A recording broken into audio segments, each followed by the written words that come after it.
নমস্কার বন্ধুরা, আশা করি সবাই ভালো আছেন, সুস্থ আছেন। আমি সুস্মিতা নতুন আবার একটা ভিডিওতে আপনাদেরকে স্বাগত জানিয়ে আর সঙ্গে নিয়ে আজকে আবার একটা ভিডিও নিয়ে আপনাদের সামনে উপস্থিত হলাম। আর আজকের ভিডিওটা এই যে ফেস প্যাক রেডি করতে করতেই কিন্তু শুরু করছি, কারণ কালকে রাত্রে এক মুঠো চাল আর কয়েকটা তুলসী পাতা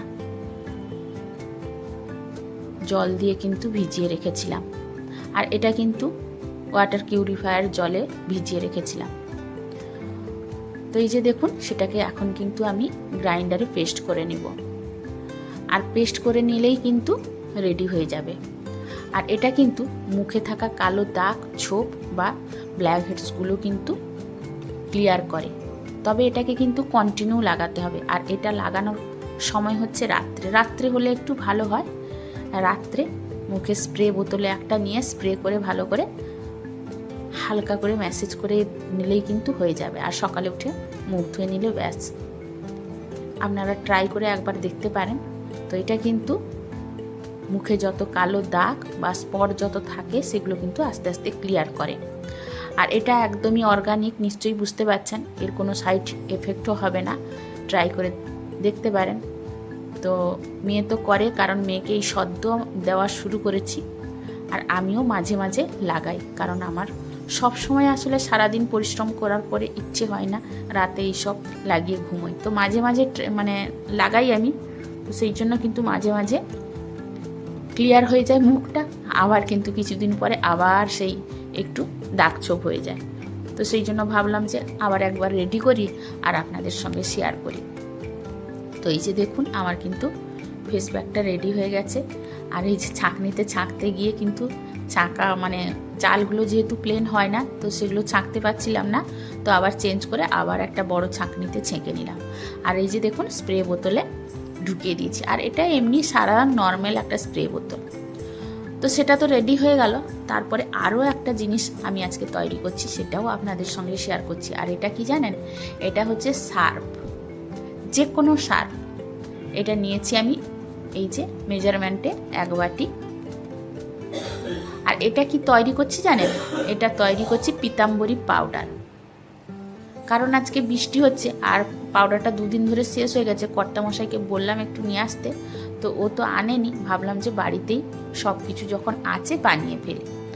আর এই যে প্রথমে দিলাম আমি সার্ফ, তারপরে দিলাম ময়দা, তারপরে দিলাম লবণ। সবটাই কিন্তু সমপরিমাণ নিয়েছি। আর তারপরে এই যে নিয়ে নিচ্ছি একটু, এটা হচ্ছে নিম্বু সুগার বা সাইট্রিক অ্যাসিড যেটা বলে। এই যে আমি কিন্তু সেগুলো যা নিয়েছি তার হাফ কিন্তু সাইট্রিক অ্যাসিড নিয়েছি। আর একটু যেহেতু পিতাম্বরীর একটু পিঙ্ক কালার আসে, তো সেই জন্য আমি কিন্তু একটু ফুড কালার মিশিয়ে দিচ্ছি। মাত্র 2 ড্রপ দিব, এর বেশি দিব না, কারণ আমাকে বেশি ডিপ ভালো লাগে না। তো সেই জন্য একটু 2 ড্রপ দিলেই কিন্তু আমার হয়ে যাবে। আর এই যে আসলে গ্রিন কালারটা রেখেছিলাম ওর সাইডে, ওটার থেকে কিন্তু ফুড কালারটা বেরিয়ে গিয়ে গোটা সব কালারের মধ্যে কিন্তু মিশে গেছে। ওপরে যে কভারগুলো থাকে সব মিশে কিন্তু একাকার অবস্থা হয়ে গেছে। তো যাই হোক, কালারটা কি কালার সেটা হয়তো আপনারা বুঝতে পারছেন না, কিন্তু এটা হচ্ছে রেড কালার। তো দিয়ে দিলেই কিন্তু সাদার সঙ্গে রেড যখন আমরা মিক্সড করি, সেটা কিন্তু পিঙ্ক কালার একটা তৈরি হয়। আর এই যে দেখুন, আমার কিন্তু পেস্ট করা হয়ে গেছে। আর এই প্লেটে ঢালছি। আর এই যে নিচে একটু গ্রাইন্ডারে লেগে গেছে, যেহেতু এতে সার্ফ আছে আর লিকুইড বলতে ওই একটু কালার দিয়েছি, তো সেই জন্য কিন্তু নিচে অনেকটাই বসে গেছে। তো সেটা কিন্তু চামচ দিয়ে বের করে নিতে হবে, বের করে নিলেই কিন্তু হয়ে যাবে। আর বন্ধুরা, এগুলোকে কিন্তু একটু শুকিয়ে নিতে হবে। আর আজকে এতটাই বৃষ্টি হচ্ছে, এগুলো কিন্তু শুকোতে পারবো না রোদে একটুও। তো এই বাড়িতেই রাখবো ফ্যানের তলায়। যদি না ঝরঝরে হয় তাহলে কিন্তু একটু রোদে দিতে হবে।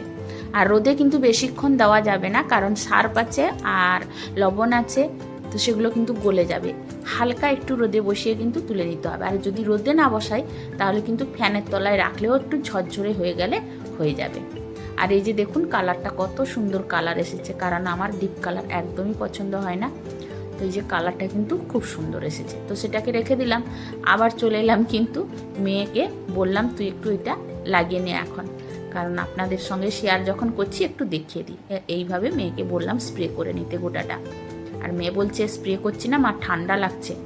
আমি বললাম হ্যাঁ ঠান্ডা লাগবে, কারণ তুলসী পাতা আছে, চালের গুঁড়ো আছে, এই দুটো জিনিস কিন্তু স্কিনকে প্রচণ্ড ঠান্ডা করে। আর এই যে র্যাপ করে নিচ্ছে হালকা করে আলতো হাতে, এইভাবে করে নিতে হবে। এটা রেখে কিন্তু দিনের বেলায় যদি করা হয় তাহলে কিন্তু 2 থেকে 3 ঘন্টা রাখলে ভালো হয়, আর এর কোনো সাইড এফেক্ট নেই। তো আপনারা চেষ্টা করে দেখতে পারেন।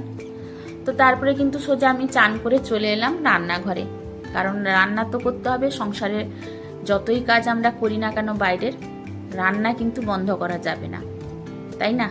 কারণ আমরা তো প্রত্যেক দিন রান্না করলে তবে গিয়ে সবাই খাবে। আর যদি সেরকম রান্না না করতাম, অনেকের ঘরে আছে রান্না করে না, 1 দিন করলে 4 দিন করে না, কিনে এনে খায়। তো আমাদের বাড়িতে কিন্তু এইসব জিনিস হবে না। যদিও কোনো সময় এই রাত্রেবেলায় হয়তো কষ্ট হলে তখন একটু তরকারি কিনে আনলো বা অন্য কিছু কিনে আনলো, খাওয়া হয়ে গেল, কিন্তু দিনের বেলায় হবে না। তাছাড়া আমার হচ্ছে যেহেতু দোকানে বাচ্চাগুলো কাজ করে, তাদেরকে খেতে দিতে হবে, আর তারা কিন্তু বাইরের খাবার একদমই পছন্দ করে না। তো সেই জন্য কিন্তু রান্না করতে চলে এলাম। আজকে সোমবার, নিরামিষ রান্না হবে। তো ভাবলাম যে বেশি কিছু রান্না করব না, একটু অড়হর ডাল করব আর একটু সয়াবিনের তরকারি করব, এই করলেই কিন্তু খাওয়া হয়ে যাবে। আর বন্ধুরা, অড়হর ডাল আপনারা যারা পুরী গেছেন তো অনেকেই জানেন, পুরীতে যে মহাপ্রসাদ দেওয়া হয় তার মধ্যে একটা ডাল থাকেই অবশ্য। আর সেই ডালটার টেস্ট কিন্তু যারা খেয়েছে তারা হয়তো জানবে যে কতটা টেস্টি ওই ডালটা হয়। তো আমি সেইভাবে করার চেষ্টা করি, তো তার মতো কিন্তু অনেকটাই হয়। হয়তো পুরোটা তো কখনোই করতে পারবো না, কিন্তু আমার মতে 60% আমি সেই টেস্টটাকে নিয়ে আসতে পারি। আর কিভাবে করি জানেন? এই অড়হর ডালে কিন্তু আমি ঘি দিয়ে ছোঁকটা দিই। আর ছোঁকটা আমি প্রথমে কি করলাম, আমি কিন্তু একসঙ্গেই প্রেসার কুকারে বসিয়ে দিলাম জানেন, কারণ চটজলদি রান্না করার জন্য আর গ্যাস খরচা বাঁচানোর জন্য। তো এই যে প্রেসার কুকারে আমি ঘি দিয়ে দিয়েছি, তারপরে একটু শুকনো লঙ্কা আর গোটা জিরে ফোড়ন দিয়েছি। আর আমি এইসব করতে গিয়ে ঘিটা একটু বেশি গরম হয়ে গেছিলো আর জিরেটা একটু বেশি ভাজা হয়ে গেছে। তো যাই হোক, কিছু অসুবিধা হবে না। তো তারপরে কিন্তু আমি ডালটা দিয়ে দিয়েছি। ডাল দিয়ে একটু নেড়ে ওর মধ্যে কিন্তু আমি চিনি দিব একটু, আর নুন হলুদ তো আছে। নুন হলুদ ছাড়া তো তরকারি রান্না কখনোই হবে না, তো সেইটা দিব। দিয়ে কিন্তু ওটাকে বেশি সিটি দেওয়া যাবে না, মানে ছোলার ডাল যেভাবে সেদ্ধ হয় ঠিক সেভাবেই সেদ্ধ করতে হবে, মানে গলেও যাবে না কিন্তু সেদ্ধ হয়ে যাবে। এইভাবে কিন্তু প্রেসারে সিটি দিতে হবে। আর আপনারা একবার ট্রাই করে দেখবেন, দারুণ টেস্টি হয়। তো আমাদের দোকানের বাচ্চাগুলোকে আজকে আমি প্রথম দিয়েছি, তো ওরা খেয়ে বলছে দারুণ হয়েছে, এইভাবে করবে কাকিমা। আমি বললাম ঠিক আছে, করে খাওয়াবো তোদেরকে। আর এই যে আমি কিন্তু সয়াবিনের তরকারিও তার সঙ্গে করে নিচ্ছি। আর সয়াবিনটা কিন্তু আমি সেদ্ধ করে রেখে দিয়েছিলাম, মানে গরম জলে ভাপিয়ে নিয়েছিলাম, তারপরে আলু আর সয়াবিনটাকে হালকা লবণ দিয়ে ভেজে নিয়েছিলাম। আর বন্ধুরা, একটা টিপস আপনাদের সঙ্গে শেয়ার করব, সয়াবিন আর আলু যখন ভাজবেন কড়াইতে, তখন অল্প একটু নুন আর লঙ্কা যদি দিয়ে দেন, লঙ্কা না দিলেও চলবে, লবণ একটু দিয়ে যদি ভাজেন, তাহলে কিন্তু কড়াতে সয়াবিন কখনো লাগবে না। তার মানে এই না যে গ্যাসের আঁচ বাড়িয়ে দিব আর সয়াবিন ভাজতে থাকবে, তখন কিন্তু পুরো খাগ হয়ে যাবে সয়াবিন। তো সেটাকে নজর রাখতে হবে।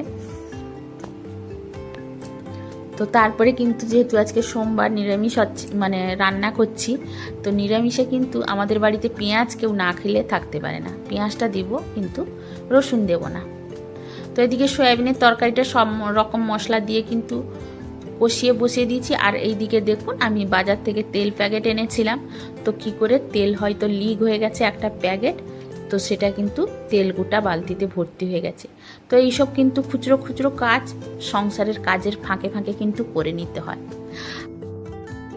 তো এবার কিন্তু আমি পিতাম্বরী পাউডারটা দিয়ে বাড়ির একটা কাঁসার বাসন মেজে নিচ্ছি। আজকে আর ঠাকুরের বাসন মেজে দেখালাম না আপনাদেরকে, বাড়িতে যে কাঁসার থালাটা আছে সেটাই কিন্তু মেজে আপনাদের সঙ্গে শেয়ার করছি, দেখতে থাকুন। আর এই কাঁসার থালাটা কিন্তু অনেক দিন হলো পিতাম্বরী বা তেঁতুল দিয়ে মাজা হয়নি, তো বাসনটা অনেকটাই কালো হয়ে গেছে। তো সেটাকে কিন্তু এখন পিতাম্বরী পাউডার দিয়ে মেজে নিচ্ছি। আর দেখুন মাছতে মাছতে কতটা চকচক করছে। তো এইভাবে যদি আমরা বাড়িতে কম ইনগ্রিডিয়েন্টস দিয়ে এই পাউডার বানিয়ে নিতে পারি তাহলে কিন্তু পয়সাও সেভ করতে পারবো, আর খুব তাড়াতাড়িও হয়ে যাবে, আর ভালো পরিষ্কার হবে থালা বাসন। তো তাই ভাবলাম আপনাদের সঙ্গে একটু শেয়ার করি। তো এই যে দেখুন কতটাই চকচকে হয়ে গেছে। তো যাই হোক, তারপরে এদিকে কিন্তু আমার রান্নাও বলতে বলতে হয়ে গেছে, মানে সয়াবিনের তরকারি আর ভাত হয়ে গেছে। আর সয়াবিনের তরকারিতে দেবো একটু কস্তুরি মেথি। তো সেটাকে কিন্তু আমি গ্যাসে আলাদা গরম না করে ভাতের হাঁড়ির উপরে দিয়ে দিয়েছিলাম। তো এদিকে গতকালকের ভিডিওতে অনেকেই কিন্তু কুলেখাড়ার গুণগানের কথা কিন্তু বলেছেন, কারণ কুলেখাড়া এতটাই উপকারী। তো প্রায় জানেন সবাই যে কুলেখাড়া খেলে শরীরে কিন্তু ব্লাড সার্কুলেশন বাড়ে আর নতুন ব্লাডও হয়। আর সেই জন্য কিন্তু কুলেখাড়া কিন্তু প্রত্যেক ছোট থেকে বড় প্রত্যেকেরই খাওয়া আমার মতে উচিত। কারণ মা আমার এত বড় একটা অসুখ থেকে মানে বেঁচে তো ফিরে এসেছেন, তাছাড়া মা আমার এতদিন যে ভালো আছেন না, সত্যি কথা বলতে গেলে কিন্তু কুলেখাড়া পাতার রস সেদ্ধ সব কিছু খেয়েই কিন্তু ভালো আছেন, কারণ তাতে কিন্তু ব্লাডটা অনেকটা উৎপন্ন হয়েছে মায়ের। তো সেই জন্য সবাইকে বলি যে হাতের কাছে থাকা কুলেখাড়া পাতার রস সেদ্ধ করে মাখা যা খুশি খান, এতে কিন্তু প্রত্যেকেরই উপকার হবে। তো এইদিকে দেখুন আমার কিন্তু কাজ কমপ্লিট, আর আজকের ভিডিওটাও শেষ করলাম। তো চলে আসবো কালকে আবার একটা নতুন ভিডিও নিয়ে। ততক্ষণে সবাই ভালো থাকুন।